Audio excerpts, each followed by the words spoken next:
Hello, everyone. Welcome to our GG conversation on this 25th of June 2020. Today, again, I have the immense privilege of having an extraordinary person join us to explain and to talk about facts, figures, and numbers, because these are literally controlling our world. They're making us make decisions. They help us understand what's happening, and we have here a complete expert to discuss this with us.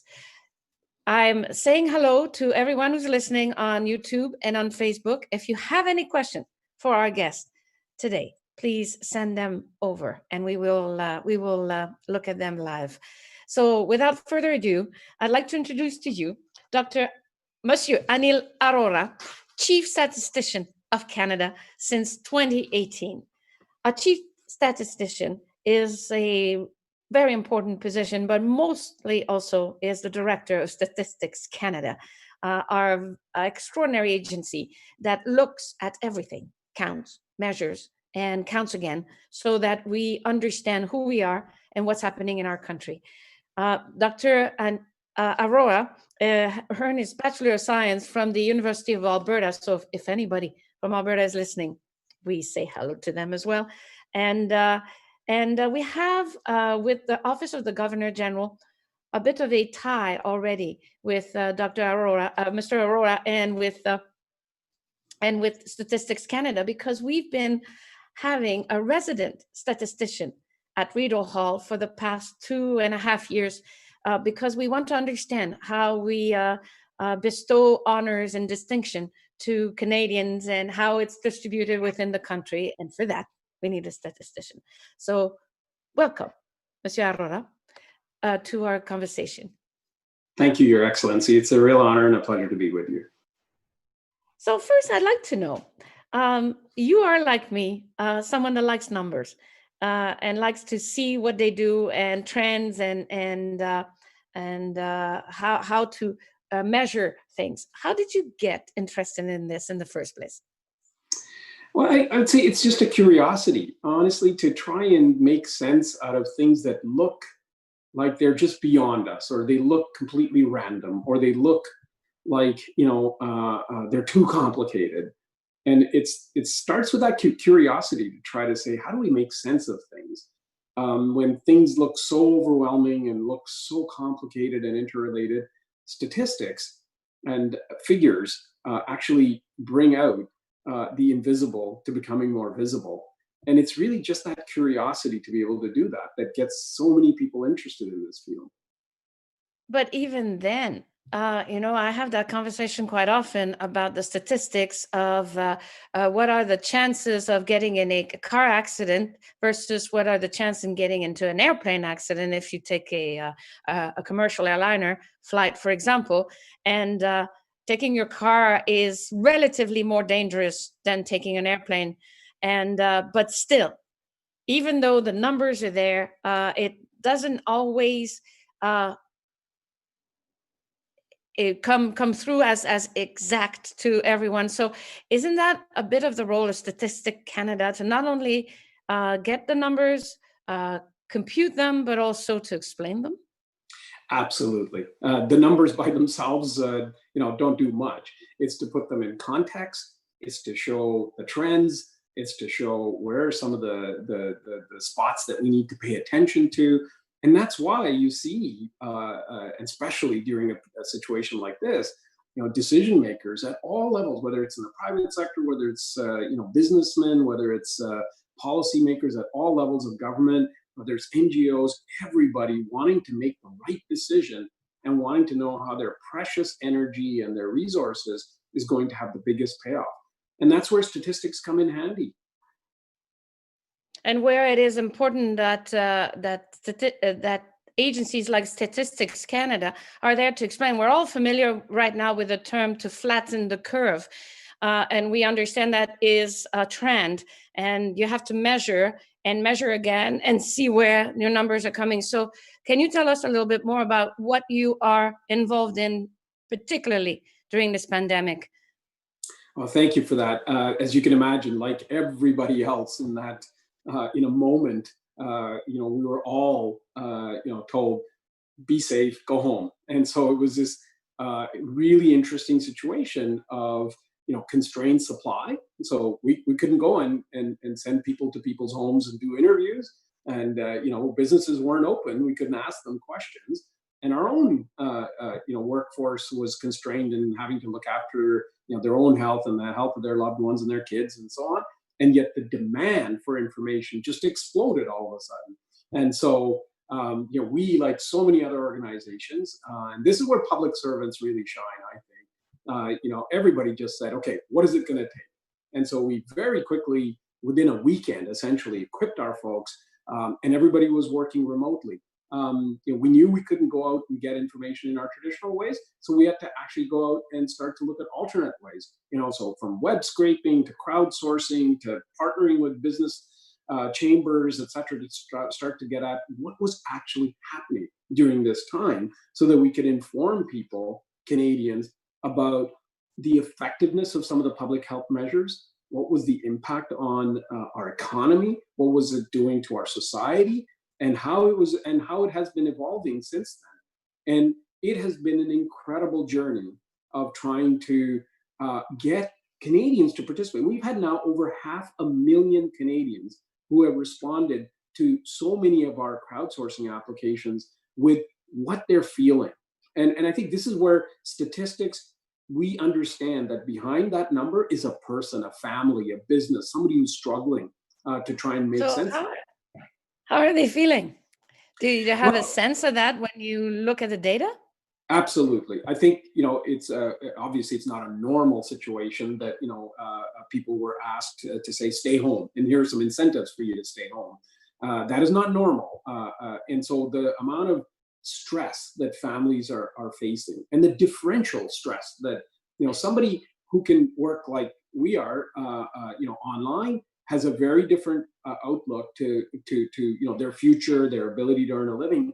Where as somebody who's, let's say, on the front line, or whose job it is to work in the tourism sector or in the retail sector or in a restaurant, and that's what the data are showing us, is that it's hit people very differently depending upon which sector you work in, your family situation, your education level, even by age. And so breaking those figures down, and that's what we've seen, is that our youth are stressed, than where they were before this pandemic. We know that businesses, especially in where there's close interaction, are feeling it much harder. In the initial stages of this pandemic, 4 out of 10 businesses said that they didn't have enough bandwidth to stay afloat for more than 2 months. So there's a lot of, so we saw that stress. We saw it differentiated.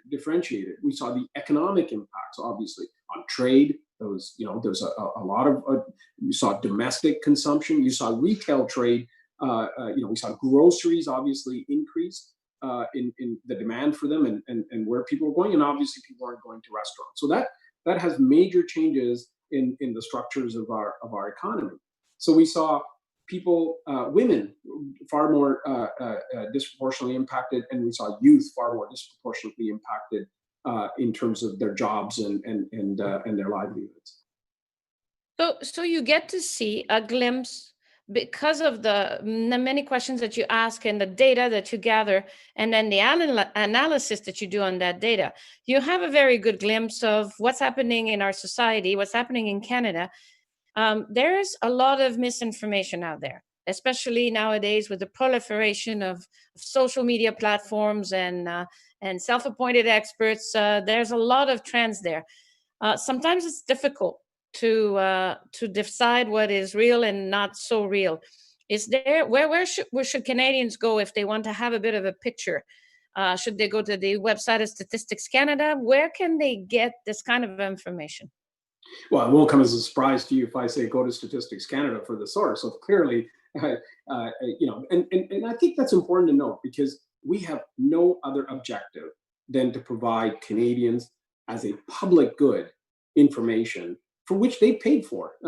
So I would say, the trust that we've enjoyed for over 100 years as a statistical agency is something that Canadians understand. We do survey after survey. We know that close to 90% of Canadians place their trust in us.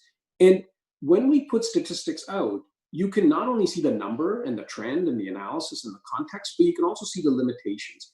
This is where I encourage people to say, if you go to a different source, see how transparent they are with their methodology. Pay attention to the footnotes, pay attention to some of the technical notes. And if they're not sharing those with you, or if they can't validate them with independent sources, then I would say remain a little skeptical and ask a few more questions about what you're consuming before taking it as fact. And so there's really two things that we have to do, is to go to sources that we know are reliable, independent, accurate, and all matters defendable. And as well, pay attention to the data and ask yourself a question if that looks not exactly or surprises you. This is important to do, especially right now, because there's a lot of uncertainty. We do not know what the virus exactly is going to do. We don't know if it's going to mutate. We don't know if it's going to come and surge into a second wave. So you're measuring right now is what's happening.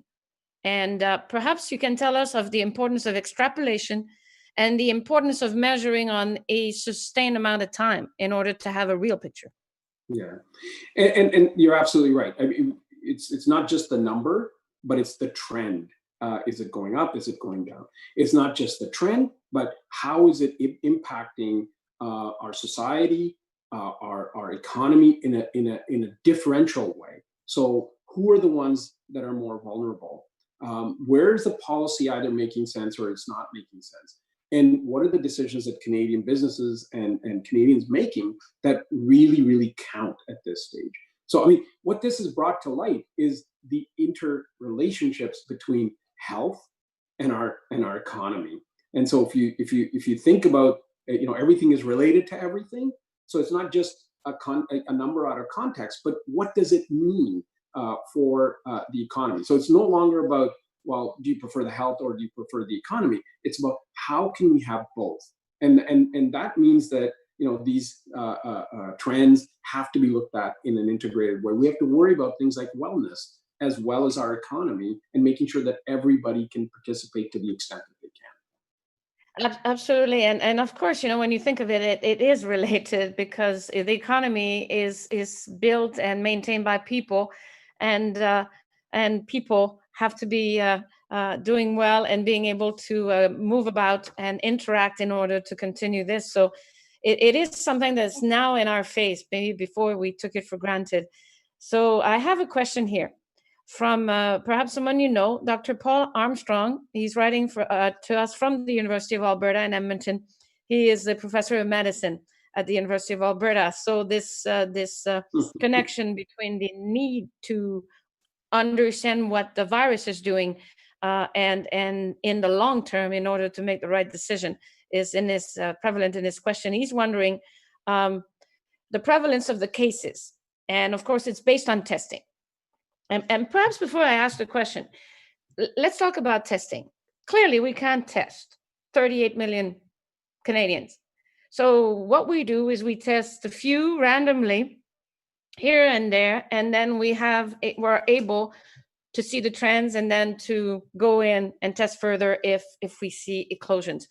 So how much of a sample do we need in order to have a good picture of what's going on with a whole country that vast as Canada? So how big of a sample do we need?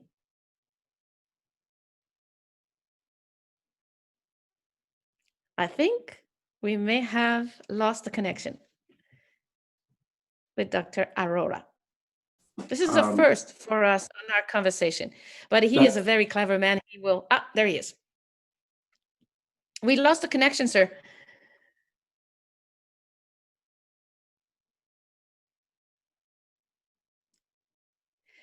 It's interesting because that's what zeros and ones do. Sometimes they just don't want to go through that electrical wire and do what they're supposed to do.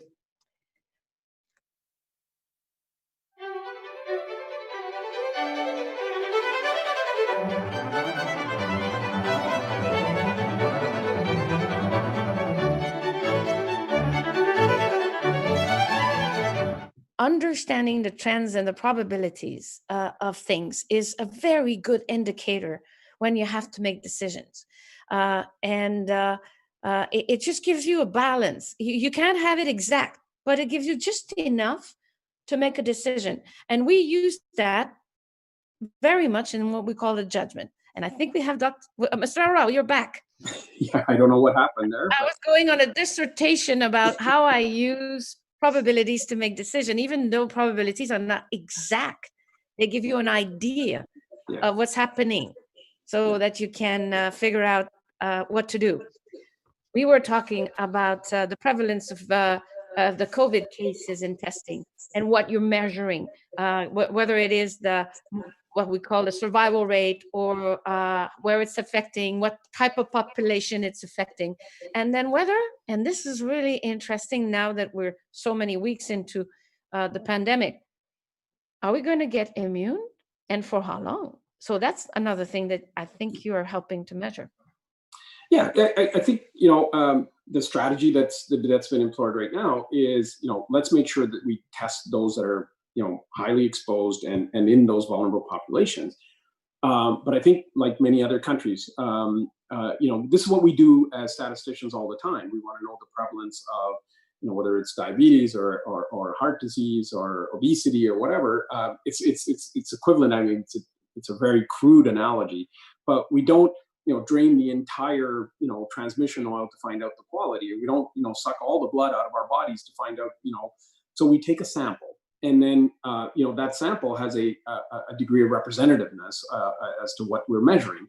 And so, the finer the thing that we want to measure, sometimes you have to have a bigger sample. And we also obviously tell in excruciating detail, what is the variability in that sample in the form of confidence intervals and so on. So you can understand that, there might be some variability, but it's pretty good. And so I think these are the kinds of things that we're going to have to do. And if I may, the variability, the way I look at it from a layman point of view is that if you have one sample, say you're looking at the level of your red blood cell in your blood, since you were talking about blood, and it says 10, and you have one sample, then that's not at all necessarily representative of all the levels in other people. You need to test enough to have a good enough sample over time, so that then you can decide what is the norm and what is the variability, which is the difference from the norm, correct? Correct. And what we do is, and we have more sophisticated methods where we stratify samples. So we can say large businesses, we're going to take, X amount of sample. Medium businesses, we're going to take X. And so in the variability of our population, we know we've got a very diverse population, and some characteristics are different depending upon the type of population and the genetic makeup and so on. So statisticians have at their disposal tools that actually draw representative samples from even a stratified set of characteristics, so that we can increase, if you like, the confidence of what we do still in a sampled way.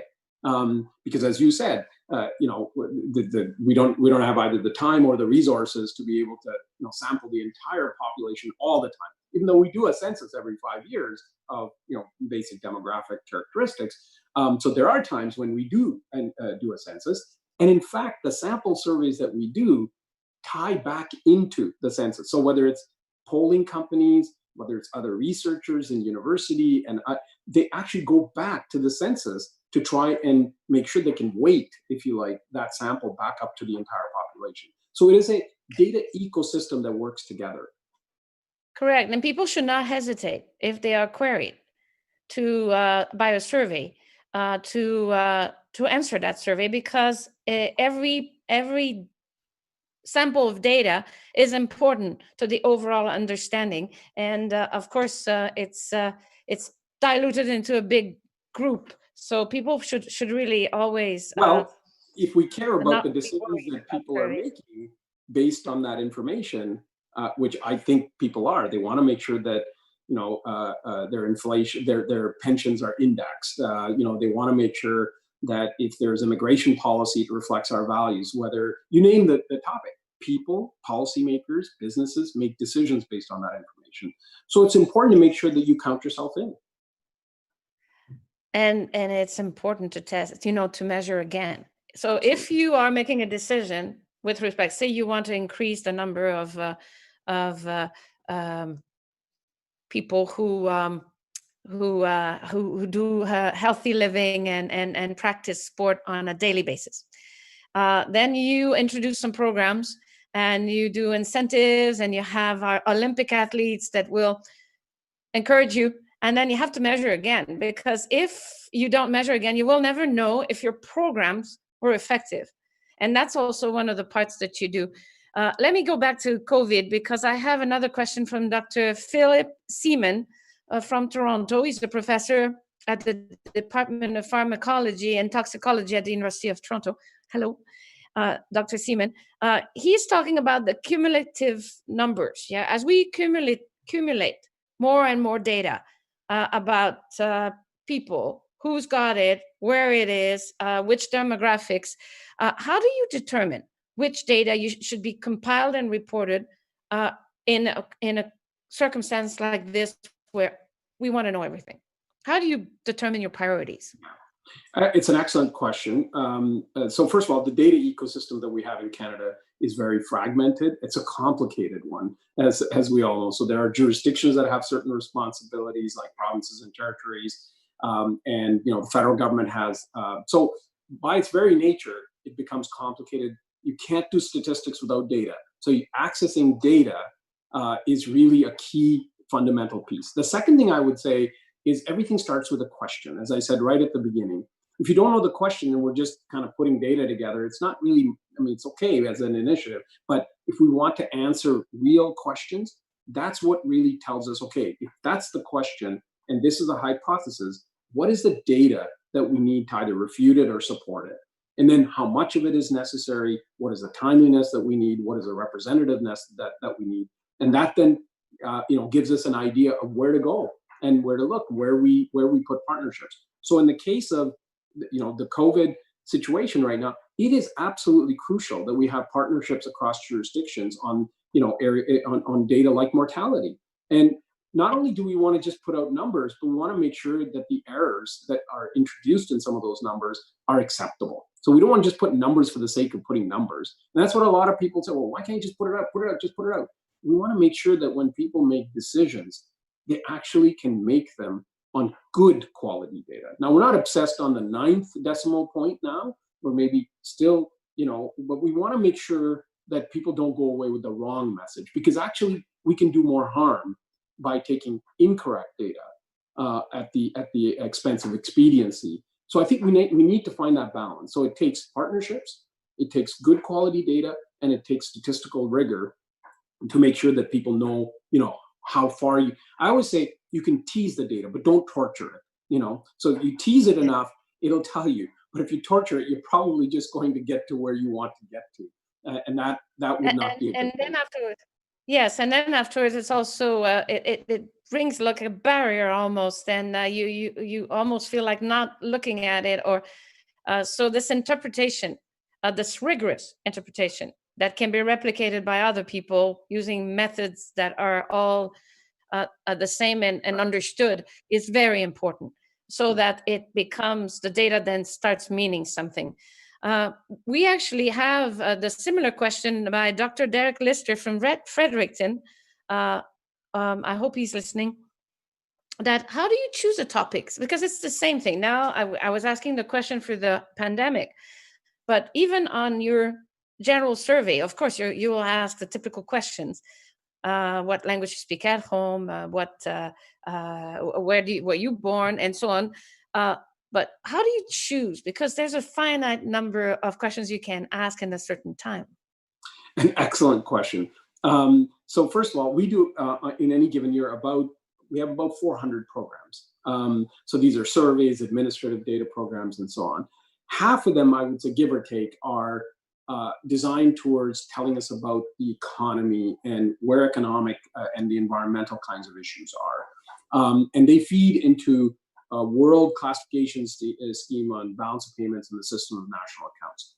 The other half are actually where we have agreements with policy departments like Health Canada, like Natural Resources Canada, like Heritage, like our colleagues at Employment and Social Development Canada, and the governance mechanisms that we've got keep the content to a check where we're meeting the needs of our policy departments, and then we have an extensive consultation program where we ask Canadians, what is it that is most important? Because we can never have enough resources to answer all the questions that we want. That's how we actually go about ensuring that our resources are designed to answer the questions that are most important to Canadians, and that we are providing the kind of analysis that goes along with it, and in many cases, the micro data that is required by researchers in our research data centers. We have 32 of them across the country. So, and it's an evolving context. We know that the issues today are very different than the issues just 6 months ago. So consultation is really, really important, in aligning our resources and our statistical methods to the most pressing needs. And it's a constant evolution that we have. And on the social side of things, in fact, there's cost recovery. So we actually have internal business relationships with our partners to do what's most important. So, what do you say the trends and in statistics today, and particularly in this period?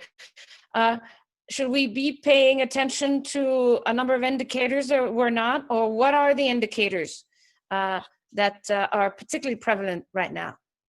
There are so many, indicators. I'll give you maybe just a couple of examples. So one is obviously there's not a lot of people moving around, and immigration is an issue right now. As you know, this country relies on a very healthy immigration to make sure that our economy is sound, that we can fill the needs, address some of the demographic concerns that we've got. Well, when we don't have people who are coming into this country for obvious reasons, that there's going to be an impact. And not only does it have an impact on our where it is that our labor market is going to need them, but it has impacts on the amount of stress that families are going through. It even has an impact on fertility rates, and whether we're going to have as many children or not. We could see a double whammy, of where we don't have enough people and we don't have enough fertility, which will have an impact for decades to come. Though somebody would probably argue that being confined at home might have a different impact, and actually it will be. These are difficult times. These are unprecedented times, and we are still unsure of exactly how things are going to go. We're doing good.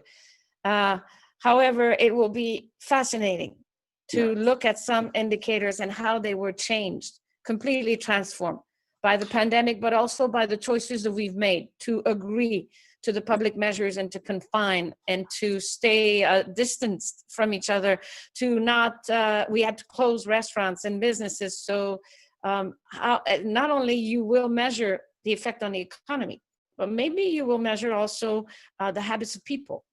Absolutely, we are. Yeah, and we know that 5.5 million people are now working from home. It is redefining the definition of what is work. Before, work was a place for many Canadians, and no longer is it necessarily a place now. It's redefining our definitions of productivity. How do you define productivity when the human might be the vulnerable element in this thing? And as you said, that is going to have some structural changes on our economy going forward. And it's going to be so important to measure that and make sure that the recovery is equitable, so that we don't lose a lot of the gains as a country that we made in making sure that everybody got a chance to succeed in this country.